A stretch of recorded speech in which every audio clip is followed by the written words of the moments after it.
The night my divorce was finalized, I sat alone in my car outside a quiet diner in Asheville, North Carolina, staring at the glowing neon sign as if it held answers.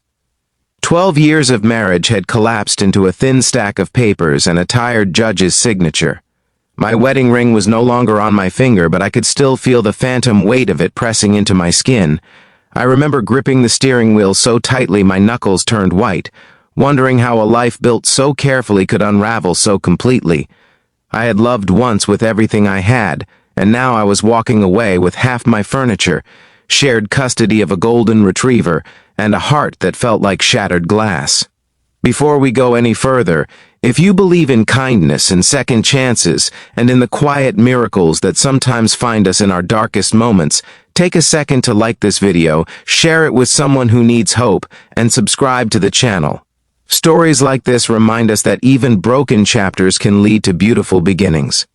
My name is Michael Carter, and at 38 years old, I felt like a failure. The divorce from Jessica had been slow and suffocating. There were no screaming matches or dramatic betrayals, just distance, silence. Two people growing in different directions until the space between them felt impossible to cross. By the time we signed the papers, we were polite strangers who once knew each other's dreams. After leaving the courthouse, I texted the only person who had stood by me through the entire mess. My best friend, Hannah Brooks. We had met in college in Nashville, Tennessee, back when life felt limitless, and heartbreak was just a song on the radio. Hannah had been there through my engagement, my wedding, the birth of my niece, and now the end of my marriage. She had listened without judgment, offering quiet strength instead of empty advice. That night in Asheville, she insisted on meeting me at the diner. When I walked in, the smell of coffee and fried food wrapped around me like a tired comfort.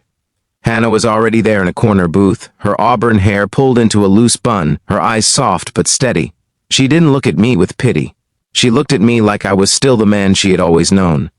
We talked for hours, about nothing and everything, about how scared I was to start over, about the loneliness that had already begun creeping into the corners of my apartment, about how I didn't know who I was without being someone's husband.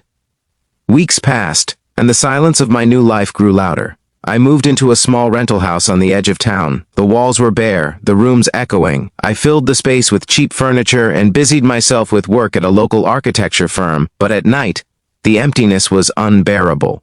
I'd scroll through old photos, torturing myself with memories of vacations in San Diego, California, and holidays spent laughing around crowded tables. Hannah visited often. She brought groceries when I forgot to eat. She dragged me out for hikes along the Blue Ridge Mountains when I wanted to stay in bed. She refused to let me drown in self-pity, but there was something different about her during those months, a quiet intensity in her eyes, a tenderness that lingered a little too long. One rainy evening, almost 6 months after the divorce, she came over with homemade lasagna. The power flickered from the storm, casting the house in a soft, golden darkness. We sat at my small kitchen table, the sound of rain tapping against the windows like impatient fingers. I was telling her how I felt like damaged goods, how I feared I had wasted my chance at real love. My voice cracked when I admitted that I didn't think anyone would ever choose me again, not after a failed marriage. She went quiet. The rain grew heavier, filling the silence between us, and then she reached across the table, her hand trembling slightly as it covered mine. Her eyes searched my face as if she were about to step off a cliff. "Be my husband." The words were barely above a whisper, but they crashed into me like thunder. My heart stopped, not metaphorically, physically. I forgot how to breathe. For a moment, I thought I had imagined it. Hannah wasn't impulsive. She was thoughtful, cautious. She had dated here and there, but never seriously. I had always assumed she was waiting for something extraordinary. I just never imagined she might be waiting for me. The room felt smaller, the air heavier. She explained in a rush, her voice shaking. She told me she had loved me for years, that she had buried it when I got engaged, that watching my marriage fall apart had broken her heart in ways she didn't expect. She wasn't asking out of pity, she said. She wasn't offering to fix me. She was asking because she believed in us, because she believed that sometimes the right love doesn't arrive first, it waits. I pulled my hand away, not out of rejection, but out of fear. What if she was just the rebound? What if I hurt her the way I had been hurt? What if I mistook gratitude for love? I told her I needed time. The next few weeks were torture. I avoided her calls, not because I didn't care, but because I cared too much. I replayed her words over and over, "Be my husband." It wasn't a casual suggestion, it was a declaration, a risk. One afternoon, I drove aimlessly until I found myself parked outside a small chapel on the outskirts of town. I watched a young couple posing for wedding photos, their faces glowing with hope. I realized something painful. My marriage had ended long before the papers were signed, but my capacity to love hadn't. I thought about Hannah's patience, her loyalty, the way she had seen me at my worst and still believed I was worthy of something better, and slowly fear began to loosen its grip. I invited her to meet me at the Overlook where we used to study during college breaks, when we both happened to be visiting friends in Asheville. The sun was setting, painting the sky in shades of pink and gold. She looked nervous when she arrived, as if bracing herself for rejection. I told her the truth, that I was terrified, that I didn't want to ruin the most important friendship of my life, that loving her would mean risking everything. But I also told her something else.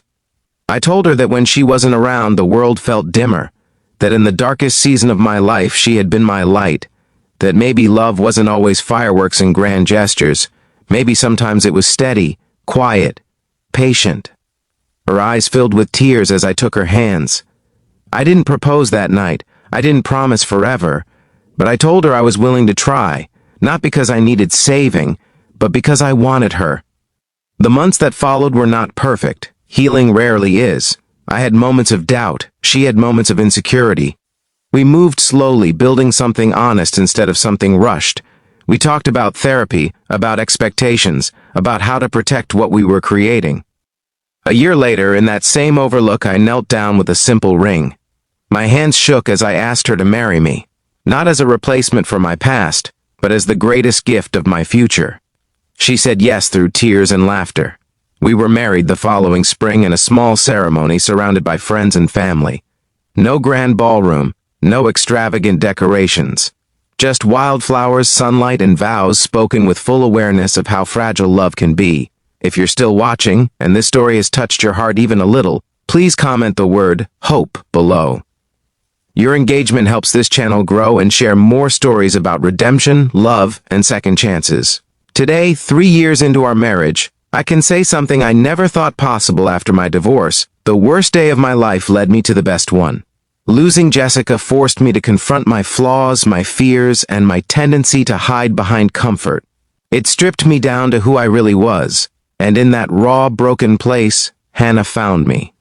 If this story reminded you that it's never too late to start over, please like, share, and subscribe. You never know who might need to hear that their story isn't over yet.